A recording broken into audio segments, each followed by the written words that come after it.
रीतिकालीन कवि केशवदास। केशवदास जो हैं उनका जन्म संवत 1618 विक्रमादित्य में तथा मृत्यु संवत 1680 विक्रम संवत में हुई। अनेक विद्वान केशवदास को रीतिकाल का प्रवर्तक आचार्य मानते हैं। इसका कारण उनका आचार्य एवं महाकवि का समर्थन रूप है। केशवदास के वंशजों का मूल निवास स्थान ब्रज और राजस्थान के देहली डिगमार्ग पर कुमेर गांव को माना जाता है। इनके पूर्वजों को राजा रुद्र प्रताप और ओरछा नरेशों ने आश्रय दिया था। इनके पूर्वज संस्कृत साहित्य के प्रकांड पंडित थे। इसका उल्लेख स्वयं केशवदास ने कवि प्रिया में किया है। भाषा बोली न जानहि जिनके कुल के दास, भाषा कवि को मंदमति तहि कुल केशवदास। कवि आचार्य केशवदास को महाराजा रामशाह के छोटे भाई इंद्रजीत सिंह से राजर्षय प्राप्त हुआ, जो आजीवन बना रहा। कहते हैं अकबर बादशाह से बड़े हुए झगड़े को आचार्य केशव ने ही अपनी चतुरता से निपटा दिया था। इसलिए केशवदास को महाराजा इंद्रजीत सिंह सदा सम्मान देते थे। उनकी आज्ञा का उल्लंघन ओरछा दरबार में कभी नहीं होता था। इंद्रजीत सिंह के पश्चात राजा वीर सिंह देव ओरछा नरेश बने। उनके राज्यकाल में भी केशवदास का सम्मान बना रहा। इन दोनों राजाओं के अतिरिक्त रामशाह, रतन सेन, अमर सिंह और चंद्रसेन ने भी केशवदास का सदा सम्मान किया था। जहाँ तक उनके काव्य के सैद्धांतिक पक्ष का संबंध है, केशवदास अलंकारवादी थे। उन्होंने भामा, दंडी तथा उद्भट आदि अलंकार संप्रदाय के प्रधान प्रतिपादकों की परंपरा का ही अनुसरण किया है। चमत्कार प्रदर्शन की भावना उनमें सर्वोपरि है। भूषण का अलंकारहीन कविता को वे असुंदर समझते थे।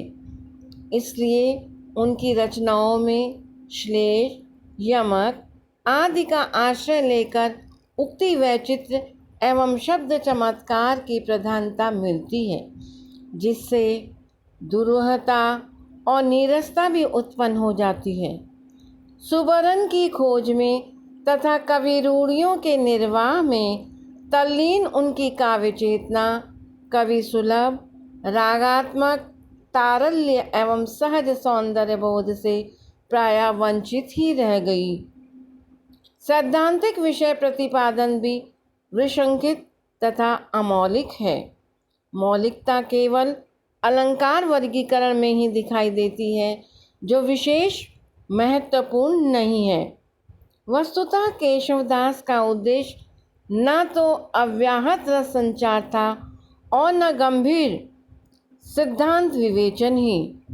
उनका लक्ष्य तो ब्रज भाषा में अपने संस्कृत ज्ञान का उद्घाटन, प्राचीन काव्य परिपाटी का अनुसरण तथा राज परितोष ही प्रतीत होता है।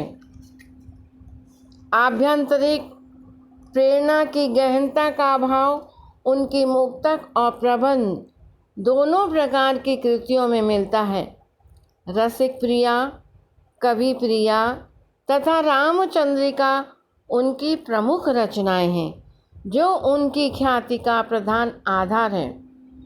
इनके अतिरिक्त मुक्तक रचनाओं में रतन बाउनी, विज्ञान गीता तथा जहांगीर जस चंद्रिका और प्रबंधात्मक रचनाओं में वीर सिंह देव चरित्र भी उपलब्ध होते हैं। लाला भगवान दास ने केशव की एक नक्शिक नाम की रचना का भी उल्लेख किया है। केशवदास ने यद्यपि स्वयं ही राम को अपना इष्ट देव बताया है, फिर भी भक्ति के आवेगपूर्ण आत्मसमर्पण के दर्शन उनकी रामचंद्रिका में नहीं होते हैं। उनकी विशेषता छंद वैविध्य, संवादों, रूढ़िगत वर्णनों तथा चमत्कारिक उक्तियों की दृढ़ता में निहित है। ब्रजभाषा काव्य को केशव की सबसे बड़ी देन यह है कि उन्होंने काव्य के शास्त्रीय पक्ष को संपूर्णता से ग्रहण करके व्यापक रूप से लक्षण उदाहरण की परंपरा, जिसका आभास संभवतः कृपाराम आदि में उनसे पूर्व ही मिलने लगा था, का साहसपूर्ण स्थापन और निर्वाह किया तथा तत्कालीन भाषा काव्य में रीति की प्रवृत्ति के लिए एक विशेष आदरपूर्ण स्थान अर्जित किया। डॉक्टर जगदीश गुप्त का मत है कि रीति काव्य के मान्य विद्वानों द्वारा यह बात बार बार दोहराई गई है कि जिन संस्कृत ग्रंथों का आधार केशव ने लिया, जो काव्य सिद्धांत उन्होंने अपनाया, उसका अनुसरण परवर्ती रीति कवियों द्वारा नहीं हुआ।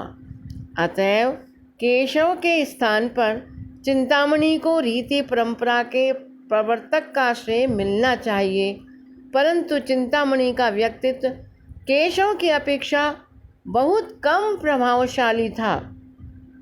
यह दूसरी बात है कि अन्य कवियों ने भी उन्हीं ग्रंथों को आधार बनाया